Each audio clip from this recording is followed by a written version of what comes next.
morning, everybody. Welcome. Thank you for bearing with us. We're starting a little bit late, but a very warm welcome nevertheless to the fourth year of Reset Connect, the flagship event for London Action Climate Week. I'm your host, Lucy Siegle. I'm going to be on this stage all day, on and off, and we've got some amazing stuff coming up for you. Before I introduce our first keynote panel, I am just going to tell you some of the highlights that we can look out for today. Pop your headphones on, by the way, if you'd like to. It's a big space. It'll make it much nicer for you. Well done. So let's talk about some things we've got coming up. We've got workshops and round tables. We've got such a good variety, and if you want a deep dive into the topics being covered on the main stages, they are the places to go. There's a brilliant program which you can attend if you've got a VIP badge. If you want to upgrade, you just go to the desk and talk to the registration team at the front of the show, and they can sort that out for you. Some of the things we've got coming up, we've got our amazing panel shortly, but we've got 13:20, we have the Minister for Climate, Kerry McCarthy, who will be on this stage. Once again, Reset Connect has engaged with sustainability consultants, Green Circle Solutions, and we're gathering data on attendance travel. So please help us gather this data. It's really, really important for us. And you can do that by engaging with the travel calculator on the app. I hope you've all got the app. That's going to be your way of navigating the event. Enter as much info as you can, but it will only take you about 2 minutes, I promise. All details about today can also be found on the app. And please follow on LinkedIn. Use all the hashtags. Are they here? Yes, look, there's some hashtags here. Please use those ones. And we can keep the conversation going.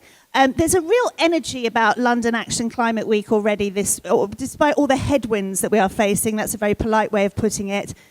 So please do engage. I know you're a great audience for doing that, and we want to generate as much energy as we can. So let us start with our first panel, Nature in the Boardroom, the nature of tomorrow's business success.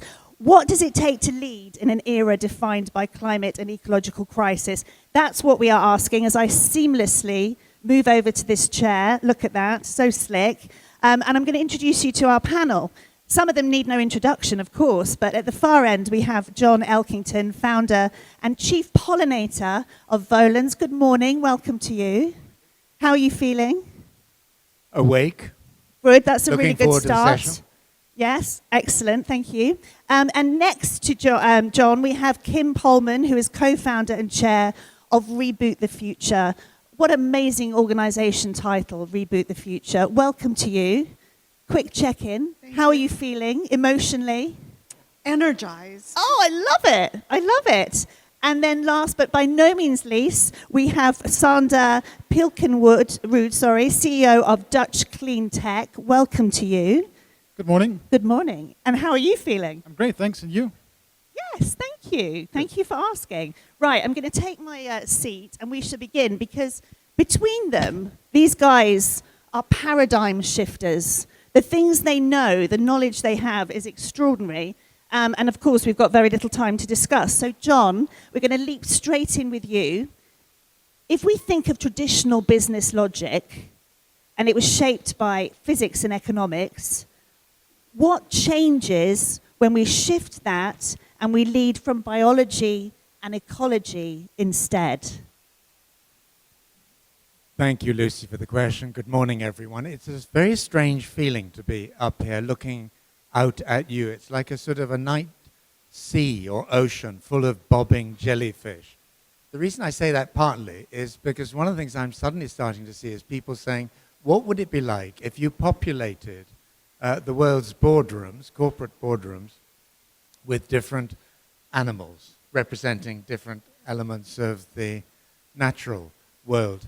I worry about that slightly because I think we're a herd animal. Every so often we become very enthusiastic about a new set of ideas. Nature is fundamentally important. We can't deal with the climate change challenge without bringing nature into the piece.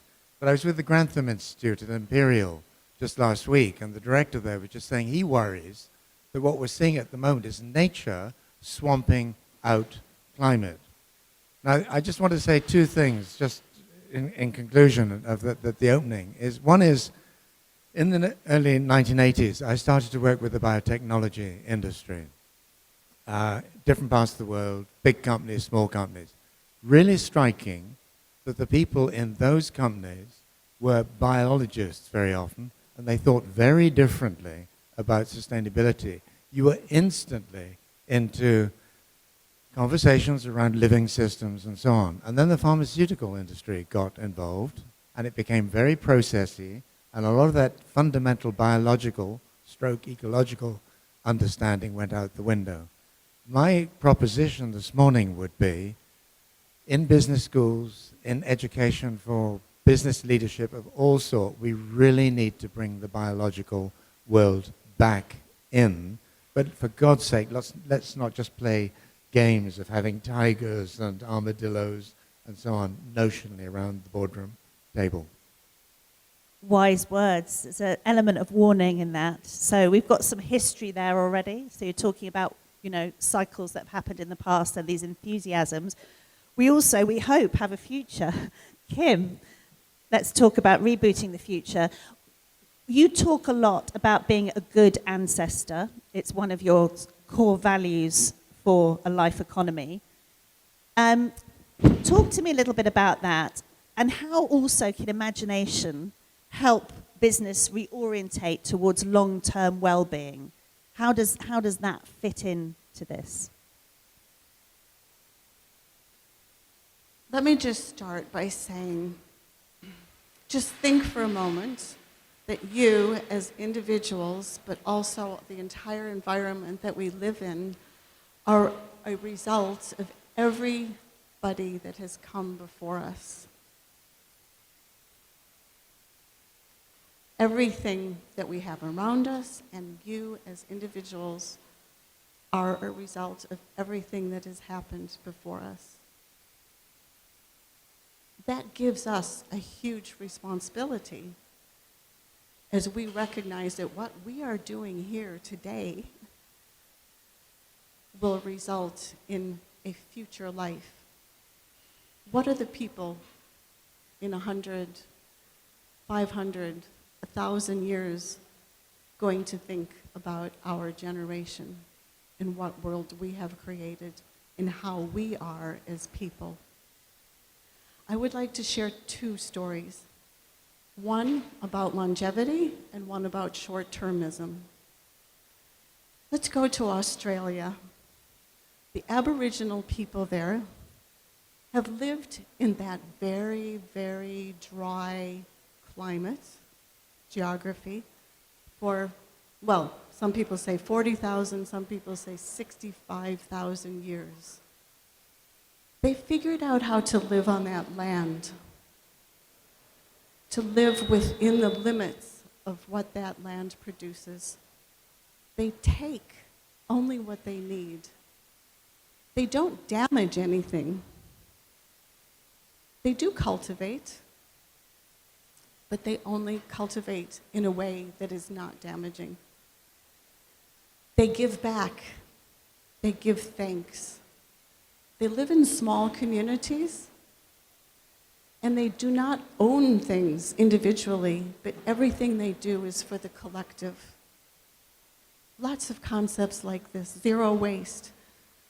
These are concepts that all indigenous people around the world have lived and how they have survived. The Aborigines in Australia have survived the longest of any tribe. The second story is about short-termism. In the former potash mines that were closed in the Alsace, big, vast area under the ground, 500 meters below ground, they had the idea to store the toxic waste, including arsenic, cyanide, what was the other one? Mercury, horrible, horrible chemicals that were the byproducts of other industries. Store them in barrels underground in these, in this former mine. The problem is that they were told, the people around, living around there were told that they were to last for 30 years, and by the end of 30 years, that industry will have figured out how to recycle and treat these chemicals to not be a risk. Well, it's now been nearly 30 years, and not a thing has been done to remove these chemicals and treat them properly. It just so happens that this is 500 meters below ground. 5 meters below the surface of the Earth is the biggest aquifer in Europe, off of which millions of people live. So there's a real fear of leakage. This is short-termism. What's going to happen to the people using this water when it does start to leak? Fairly soon is the prediction. So I would ask you, do you want to be part of, one other thing to say is the beaches of Nigeria and Ghana are knee-deep in clothes and shoes that are produced in the fashion industry that are overruns from us who buy too many things and throw them out, even from charity shops. It all ends up, not all of it, but a lot of it ends up on the beaches. So do we want to live in that environment, or do we want to protect our forests and have a place to go? My time's up. Thank you so much for very evocative stories. And we're going to stay with water. So you mentioned the aquifer being poisoned. Sander, you've actually called water the world's most undervalued asset. It's a very resonant phrase. Why must the clean water transition become a core business strategy? Well, it's very simple. Everything starts with water, right? So if you look at the investment at this moment in the energy transition, we're talking about $2 trillion per year. And if you look at the investments in the water industry, it's only 41 billion. And that's strange. Why? Because to fuel the energy transition, you need clean water. And why do you need clean water? Because you need to produce a lot of goods. Because water is not just for human consumption. I mean, all of us use it every day to drink and to wash and to cook. We cannot say, we skip today, we don't use water. That's impossible. But it's not just only that. Every company uses clean water every single day, every production company. I was sitting with the president of Guatemala, where we have an office, and I told him, you have attracted a lot of textile industries to your country. He said, yes, because we generate jobs, that's good for the economy. I agree with that. Do you know how much water these textile companies use? He said, no, I have no idea. One single textile company uses just as much water as a city of 50,000 people. He had no idea. So I said, where do you think they take that water from? Underground aquifers. Okay, so then they use it, so they take it from nature, and they use it, and what do they do then? They discharge it into your rivers, Mr. President, and to your lakes. And that's why in your country and many other countries around the world, we are faced with water scarcity. And in order to solve that problem, we need to shift some of the investments to the water industry to properly treat our wastewater before we discharge it back into nature. We actually have to restore the water cycle, right? So we take water from nature, we use it, we treat it, and we give it back, and we can use it again. So that's why I think this is a massive shift. Yes, thank you. You'll be glad to know that I was at L'Oréal yesterday, where they did a presentation on water circularity, and we were talking specifically about this thing. But I have to say, it's one of the first times that I've really heard it discussed. And now I've got your phrase in my head, locked into my head. Thank you very much for that. John, I want to come back to you. You're all visionaries in different ways. And one of the things that you are known for are these concepts and metaphors in your work. Beavernomics, for one. What might these concepts offer business leaders who are grappling with climate and biodiversity risk? Well, I think there's a limit to how much language can change anything, but I do think it's important. If you change language, you can help people change the way they think. And every so often I like to sort of experiment with language. I'd failed at economics. I was saying to Surrender Steer earlier on, there are economists in the audience here. In 1968, I gave up economics. I increasingly feel that unless and until we properly shift economics to an evolutionary foundation, we're really not going to, I mean, any amount of corporate social responsibility and so on is not going to shift the needle. So the idea of Beavonomics is quite simple. You have markets that are symbolized by bulls, which are growth, by bears, which are retreat and defensiveness and so on. What would it be like if you put a third animal in there? Put in the beaver, representing circularity and the creation of habitats which benefit many different species. So that's a language game that I'm beginning to play. There's one other thing that I just wanted to add, which is about 3 weeks ago, I was in Amazonia with Natura, so not quite L'Oreal, but I'm in a company that's been committed to sustainability for a very long time. And we were visiting different parts of their supply chain in Amazonia. And I think one of the things I feel that we need to do a lot more is to get the next generation of leaders in business, in finance, elsewhere, out into the wider world, because they're starting to parrot the language of resilience and regeneration and so on. They have to properly understand what regeneration is going to call on us to do. So get out more, even though we're being told not to fly, would be one of my recommendations. I think that's a panel in and of itself, isn't it? But it's a very good point. And we'll see what Sir Andrew Steer makes of Beavonomics maybe in the next panel when he's up on stage. Kim, staying with redefining economics, you've said the golden rule and the value of balance could guide a new economic system. How can these principles influence business decisions which are being taken today? Well, at Reboot the Future, we promote a modern version of the Golden Rule, which is treat others and the planet as you would wish to be treated. Of course, our economic system has only served humanity, and not even all humanity. So we need to change that. And by bringing in the planet into this Golden Rule, we bring balance into it. We all are familiar with work-life balance, but there's so much in our economic, social systems that are out of balance. And I'll just read some to get through it quickly.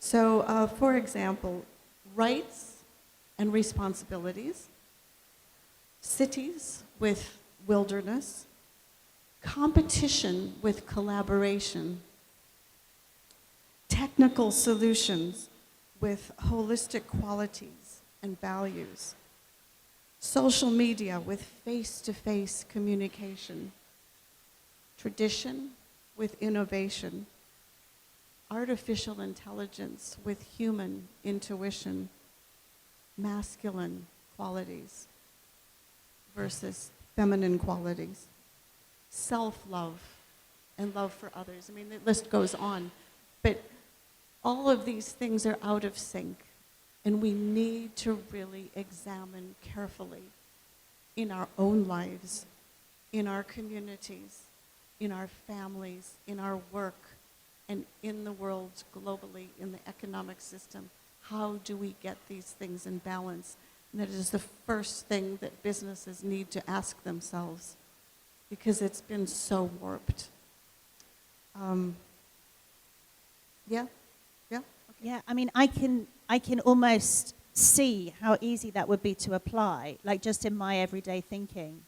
I mean, I run my own very, very small business effectively, and just from the list that you say, every time I encounter one, I need to think of the opposite and I need to bring the balance in. I suppose it's almost like a bit of a discipline in a way, that you can apply your values in everyday action. Yeah, I think it's about asking questions. So for me, the golden rule, treat others and the planet as you would wish to be treated, really asks us to think carefully. So first of all, we need to listen, because sometimes we have different values. we do have a lot of common values, and so we need to celebrate that and start with that.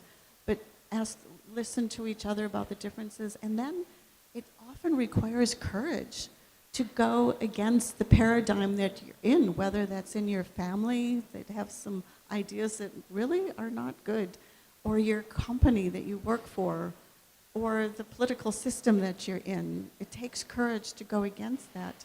And then, of course, the Golden Rule urges us to act. We can't just sit back and think about this and philosophize. We really are required to act if we're going to really fully live the Golden Rule. Thank you so much. And just lift up your book. There we go. We'll talk about that in a second. Thank you. Never miss a promotion for the book. Sander, how can finance evolve to invest in ecological resilience, like circular water systems, for example, that we mentioned before, rather than just focusing on short-term return? Well, for water treatment, you need two things, essentially. You need technology. Okay, I'm Dutch, so we know a little about water, so the technology is not the problem. But money is, because water treatment plants are very expensive. And if you know that 80% of the world's wastewater is discharged untreated, that's a huge market. And that means there's a almost unbelievable amount of number of investments that's needed to treat all this water. And when I talk to municipalities, I always tell them, look, you are responsible to provide your people with clean water. But there's nobody that's asking you to build a water treatment plant, because you don't have the expertise, you don't have the money. And you can go to the World Bank, for example, right? I was involved in a project with the Dutch Embassy in Bangladesh, and it was a fast-track project, and that was financed by the World Bank. It took 7 years just for the money to be put in place. That was a fast-track project, right? And a couple of years ago, I thought, in Europe, we have, in my country alone, we have 600 billion euros of private savings. If you look at Europe, we have 10,000 billion euros of private savings. I thought, how about if we can tap into that enormous amount of money and use that money to build water treatment plants for governments in other countries, and then actually so we don't sell them the plants, we sell them the clean water. And that was an idea that I had a couple of years ago. So combine the technology with investment by private investors, and those people are happy. They put part of their savings with us. We give them a healthy return. We invest their money with impact in clean water projects, and they're very happy with that. And that's a change. If you see how many countries are knocking on the door that want to do business with us, it's unbelievable. So this is actually a business model that works. We don't have to wait for governments. It's private money. We're a private company, so we have to make also a little bit of profit. That's our incentive of doing these things. But it can also go wrong. If you look at in the UK, for example, Thames Water, but not just only Thames Water, and I believe they are doing a lot of things to improve the situation. But that was privatized, and in many countries, the water treatment plants are privatized. And those companies, those shareholders, they are focusing on making profit. That's important. But they also have responsibility, because this is a municipal service, right? So I tell my customers, when we do not perform, so when we do not meet your discharge or drinking water requirements, you do not pay us. And I think that's a very important difference in how other companies act and how our company acts.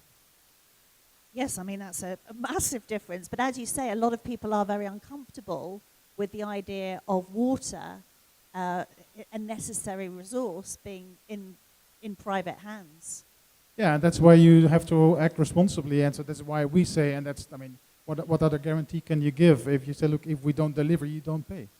Yes, okay. I wish we had more time, but we do not, so I'm going to have to draw it to a close there. I feel like you've, sowed a million seeds into our minds right now, and we could actually kind of spin off from this conversation all day.